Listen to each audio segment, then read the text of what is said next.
Thank you everyone for tuning into this week's episode. Be sure to stay tuned at the end of the episode after the theme song when we announce the special offer thinkTANK has been generous enough to give to our listeners. Welcome to Shooting Spaces, a real estate photography podcast. Discussions on gear, technique, industry news, and interviews with the best in the business. Now, here are your hosts, Rich Baum and Brian Berkowitz. Welcome to Shooting Spaces, a real estate photography podcast. My name is Rich Baum. I'm from Sacramento, California. And Brian Berkowitz here from New York. And welcome to Shooting Spaces. We're going to have a great show this week. And just like as usual, just want to know what's going on with you, Brian. I love your ferry. You missed the ferry because the agent was late, and that was a good story. You got any news stories for us? Yeah, no, we actually ended up reshooting that. I met her a couple days later and we took care of it. So it all worked out in the end. But no, that's it. We're doing our rare daytime recording. Most people probably don't know, but we usually record in the evening. So it's nice to see some daylight outside when we record. Well, I guess you see daylight. You're on the West Coast, but I don't see daylight. It's a challenge because if people don't know, you're from New York and I'm from LA, or I'm from Sacramento, the West Coast. So we have a time difference, but we've been able to make it work. And yes, it's great to be doing it during the day, but it's we do what we can do. Yeah, I saw your post the other day. You were getting back home at 10 o'clock off a twilight shoot. I can't even imagine. Yeah, man. Excuse me. We really, my agents and I really now realize wintertime is so much better for twilights because I get home about 6 o'clock. But in the summer, I'm shooting till 9 o'clock at night and even later. But somebody mentioned, at least I'm not in Alaska. True. Yeah, exactly. Okay, so yeah, Brian. You mentioned a great show. You mentioned earlier a great show. What do we got? Oh, we have a good show today. I personally am a big fan of this company, and we have the head of marketing for thinkTANK Photo. And I'd like to introduce Ted Meister and ask him to say hello and tell us maybe your website and tell us a little bit about your company.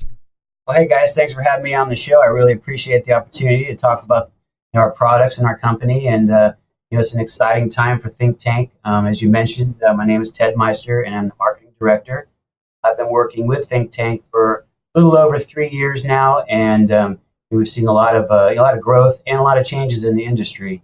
But it is, it's great to talk with folks like you and to meet customers at trade shows and things, because I hear a lot of great comments. We have all your bags, we love you, and it's really just exciting to work for a company that people like. And we, make really great products that we're proud of, and I'm just happy to talk about them in any chance I can get. Nice. And I know this is a privilege for both Rich and I. We both use your equipment. I have some of your stuff. I have the airport security, I think, and a shoulder bag. And I know Rich has a ton of your gear. So just, not only coming from podcast co-hosts, but from people who also use your product, it's a privilege to speak to you. Yeah, it's. I always look at it as thinkTANK is the best. Equal. There's other companies that are also the best, but they are the top quality. And I've had your bags and your belt systems, and you've never let me down. And the opportunity to use something that works day to day is so great, but also your customer support. I've always been so impressed with. If I'm not incorrect, you have a guy, Dan, working for you, and he was in, if any problems people had, he took care of them. And I don't know who is running that end of your department now, but it's really great to know that the company stands behind everything and takes care of issues so quickly and effectively. Right. Now, Dan is a legendary guy around here. He no longer works with the company, but we've heard his name around a lot, and he definitely influenced our customer service offering. And since you've mentioned it, the three sort of great pillars of the thinkTANK brand are innovation, quality, and customer service. And our products speak for themselves. They serve a specific need, and they're high quality. They're built to withstand the rigors of professional photographer's lifestyle. In the case of our rollers, many of the parts are serviceable. by the customer. So, if wheels wear out or handles break or something, they're easily replaceable, and it just extends the life of the product. So people will have one of our rollers for 10 years or something, or we see them come to trade show booths with, an old bag that was like one of the first bags we ever put out, and it's still in service. So it's a really great tool in the photographer's tool chest to have something that reliable. You buy expensive tools once, but you buy cheap over and over again. So that's one really great sort of aspect to our product. And I want to just add that it really is, to me, it was all about products for photographers made by photographers. And with that, I'd like to have you please tell the podcast fans out there what's the story behind thinkTANK, because I always found it to be very interesting and pertinent to your success. Right. Well, the thinkTANK was born between 4 different founders. 2 of the founders were active working photographers, Deanne Fitzmaurice, who is a Pulitzer Prize winning photographer, and her husband, Kurt Rogers, who was a long time photojournalist down at the Chronicle in San Francisco. So he has 30, 35 years of experience, and both of them worked as professional photographers. And then they hooked up with Doug Murdoch, who is our lead designer, president of thinkTANK, and CEO, and the lead guy, and his partner, Mike Sturm, who is just kind of a genius designer who just really understands three-dimensional space, how to make things work. I mean, especially with fabrics and things like that. So, the 4 of them got together and they said, well, professional photographers have such demanding needs. I mean, the riggers, and they're just tools that people use that they have to travel with them, and they're heavy, and they're big and bulky, and there's so many obstacles to overcome to help photographers drag their gear around. And so they just started working on solutions. And as you mentioned, the belt system was one of the early innovations, which took heavy gear and it took it off your shoulder and it put it around your waist, where your body is more capable of carrying weight for longer periods of time. It was also very efficient. Pouches around the belt, change lenses easily, change gear, and work all day long. And it also turns out that Deanne and both sports photographers, so we had large glass offerings, for people with big 400 millimeter 2.8s. Those are giant lenses, and so we created a backpack, for example, that would carry that lens mounted to a camera, for example. So it was all geared towards professional photographers. The amateur market was a side thing, but obviously, amateurs want the best products they can get. Many of the enthusiasts, prosumers, they've got to have the best. And so we've picked them up too. And, other competition will put out, smaller bags for smaller cameras and just more consumer level stuff, which we compete with, but we still are focused on the professional. And how'd you get the name thinkTANK? I can only guess, but you tell me the real story about that. Well, I wasn't really around at the time, although I was in a sense. The thinkTANK kind of speaks for itself. It's like in any area where we want to have strategy and you want to have a testing ground, sort of a laboratory of ideas freely exchanged, you call it a think tank. And there were other types of companies out there called thinkTANK that we had to work around, which is why we became thinkTANK Photo. So it sort of identified us as the photography type of thinkTANK. But that came up between, Doug and Kurt and Deanne and Mike.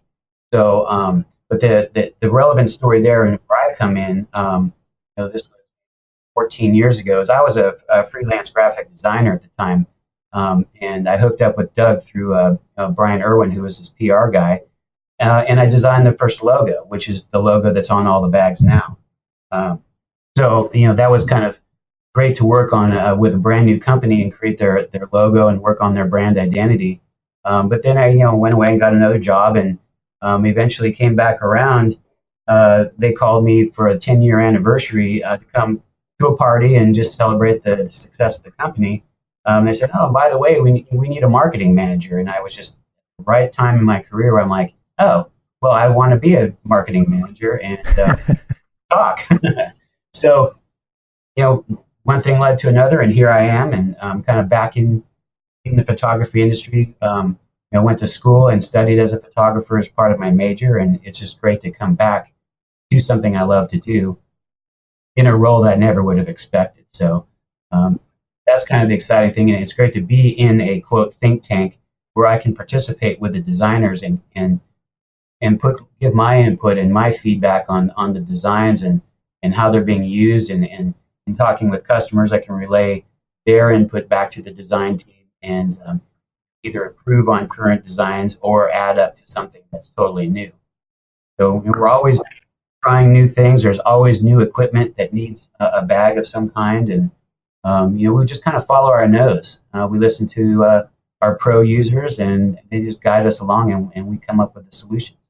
I also think it's a testament to the type of products that you're delivering, because as you just said, you guys only started about 13 years ago, and thinkTANK at this point is probably a household name to any professional photographer. So, in I guess 13 short years, you guys have become a household name for equipment manufacturers. And when you compare other case manufacturers that have been around for 40 years, you're right up there with them in only 13 short years. Right. Yeah. It's a lot of hard work, but a lot of contacts. We were right in there with a lot of professionals, and Kurt and Deanne knew a lot of people in the industry and introduced us through, and it just kind of grew from there. And it's a bit of a cult following, and people are very passionate about our products for whatever reasons, as we're talking about. But they're also very passionate about photography. It all kind of goes together, and just about everyone inside the company here is a photographer on some level. So we all have input, and we all are sort of in the game, and we love the bags as much as the customers. So I've got a big closet full of them as well. Ted, I don't know if you know the story of how I met Brian, but when you guys just started, I was in the motion picture industry, still in the motion picture industry as a union prop master, and I contacted thinkTANK because I was doing a movie that one of the characters in the movie was a photographer, and I saw all your bags and stuff, and I thought, what a great idea for props for movies. So I contacted Brian and I said, hey, I'm a prop master, I deal with promotions and I deal with product placement. And we started working together, and I introduced thinkTANK Photo to the largest prop house in Hollywood, Independent Studio Services. And I know that Brian was in touch with them, but I had the opportunity, I'm no longer in the business anymore, but I had the opportunity to play with the gear on film and put them on background actors as cameramen and videographers and things like that. So it was really pertinent, timely, and helpful for me. Great stuff. That is an interesting story, and it really kind of leads to, part of our success is due to the work that Brian has put in as far as getting our bags into the hands of influencers to further promote the brand out into their group of contacts. And some of as a marketing guy, I'm so grateful that our customers are so productive and so supportive. They do video reviews for us, for free. Sometimes we send them a bag and whatever they'll do a great, review. We put it up on social media, tagging us all the time, and they do so much marketing work for us that I'm ever grateful, because I could never put out that much content in a lifetime. So, and fortunately, they're all very talented. They do their own video, and it's all high quality, and so everything's great. I mean, it's kind of a testimony to true guerrilla marketing. You're only limited by your creativity. Right. We don't spend money on advertising because we are still a small company, and we just don't throw money away. We have to have some proven ROI if we're going to put money down on an ad, which is Facebook has been kind of something as taboo as it's sort of become. It's also a very effective communication tool to our customers because they're all out there on Facebook. So we communicate with them a lot through social media. And then Brian, of course, has a million contacts to photographers, workshops, and doing reviews and work at magazines and podcasts like yourself. So we really spend a lot of time in that realm. But I think it's so much more honest and pure that we can actually come across as real people, not just some advertisement in the back of a magazine. Yeah, and I want to just mention one more thing to the listening audience. One thing that you really kind of were one of the first people I remember doing this. You've really you have videos on your website, thinktank.photo. It's thinktankphoto.com, I'm sure, and you have great, really comprehensive videos for your products, how they're used. You go through the each product. I urge everybody to check out your website because you can really see before you buy, you can see how these bags are intended to be used. And like when I got into your modular system, the belt system, it was very hard to really comprehend what it was all about. And you had a video, and I forget who it was. Was it Doug? Was in an alleyway in San Francisco, and it was like this cinematic movie, and it's just going over the product and how you use it and the advantages of it. I loved it. Yeah. I know exactly what video you're talking about. And Doug really knows that system well. He can really demonstrate it. And as any of our products go, is they're so feature rich that they really take explanation on how you use all the features. And part of our strategy when we do videos is we know that our users, first of all, they want to know what fits in the bag, and will my gear fit in the bag? So early on, we want to show what the gear looks like in the bag, so people can say, "Wow, it's so organized and so customizable, and it looks like my gear will fit." And beyond that, we talk about pockets and things you can carry and the different sort of features that do different things. And so it's really it's not easy to make a video, but that's so much to work with. Just kind of tick off the boxes, and we try to be personable and demonstrate the products that that we know about, that we use ourselves. So that also helps convey and what you can do with it. But also we get a lot of interesting things from our customers and the way that they use our products. And an example there is thinkTANK is technically, we've always thought of it as sort of an urban photographer brand, and whether that's a photojournalist or architectural photographers like yourselves, or fashion photographers or travel photographers, they have specific travel and working in cities and things like that. But we also have another brand called MindShift Gear, and that's a purely outdoor brand. But what we find is that our customers are using either brands for whatever they want to use it. We have pictures from the top of Mount Everest with a thinkTANK bag that was designed to be used. So, as much as we want to tell customers, what our bags are used for, it's really our customers tell us how they use the bags. And that way we can kind of further develop them and help them in that respect. It's really exciting to have all the gamuts covered and watch our customers.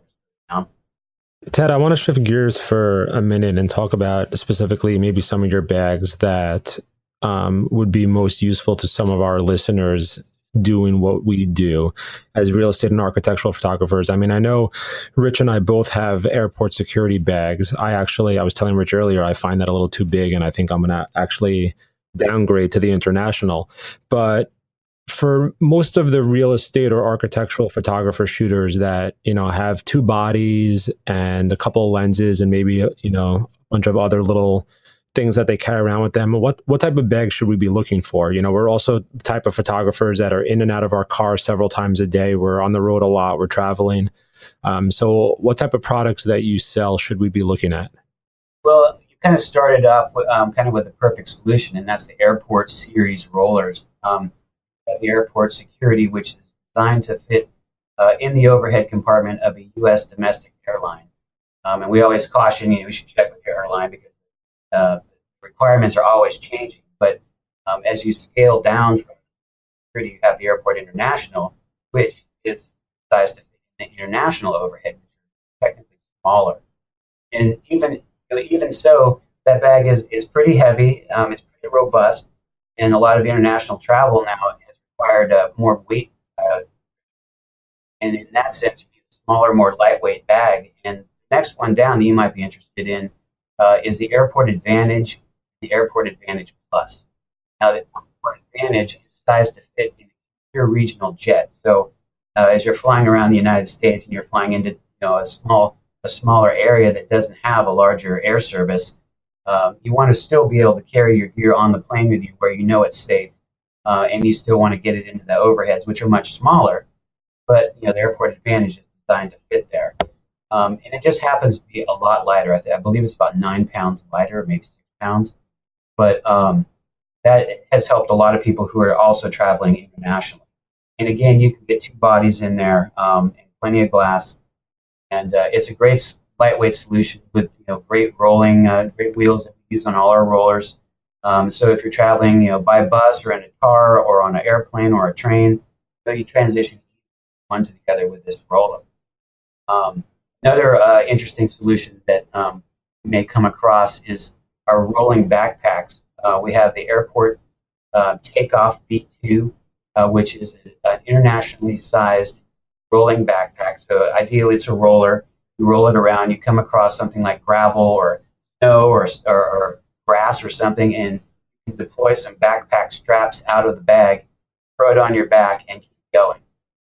Similarly, is our Streetwalker series has a rolling backpack, which is the largest backpack in the series. Again, it's the same thing. It's got wheels on the bottom and deployable backpack straps, just kind of a different configuration, a little bit more streamlined. So we found those to be extremely popular because much as anybody travels, you can't always guarantee you're going to get a nice surface traveling through an airport. Obviously, you're going to have it nice, but when you get on location, you never quite be sure. So I would think as as architectural photographers, you're going to be indoors a lot. You're going to be traveling in cities a lot, traveling through airports a lot. Depending on if you're bringing lighting with you, mentioned earlier in our prior conversation, we had a 30 that you're traveling with. As you're carrying your lighting gear in there. That's much like our rolling bags are all semi-rigid, soft cases, which means inside they have a harder plastic shell, but on the outside they're ballistic nylon. And so that gives a very discreet look. It doesn't look like a camera bag. It doesn't look flashy, doesn't draw attention. But it is, they are very robust, and they're kind of an alternative solution to a Pelican case, which a lot of people like, but they also don't like because of weight. They bang around a lot, and they're very cumbersome. So if you're traveling with something as big as a Music Manager 30, you can't put that in the overhead of your airplane, so you have to put it down below. But you can rest assured that your gear is going to be safe down there because of this semi-rigid solution. And we have larger bags, actually. Production Manager 40 and Production Manager 50 are 2 sizes bigger. So the 40 is a 40-inch tall bag. 50 tall. So those are also great travel solutions. We do have a lot of photographers, destination weddings, for example, load up the Production Manager or 40, throw it on the airplane, go to Hawaii, and do their shot and come back, and everything is nice and safe. Yeah, I did workshops in Seattle and in Dallas, and I used your Production Manager 40, and I put in tripods and light stands. I even put in clothes, so you can do a lot of things with it. And it was really nice and very easy to maneuver. It gets a little heavy, but that's any bag. But I will say, it's so well thought out. And one thing I want to point out to people that are looking for like a light stand bag, it's really important to have something that is semi or totally rigid, because if you have a soft bag, it just doesn't add the protection, and it just doesn't seem to work, at least for me. So I like the form of the Production Managers, and they're just really, really, I can't stress enough that everything is bomb-proof, and I mean rich bomb-proof.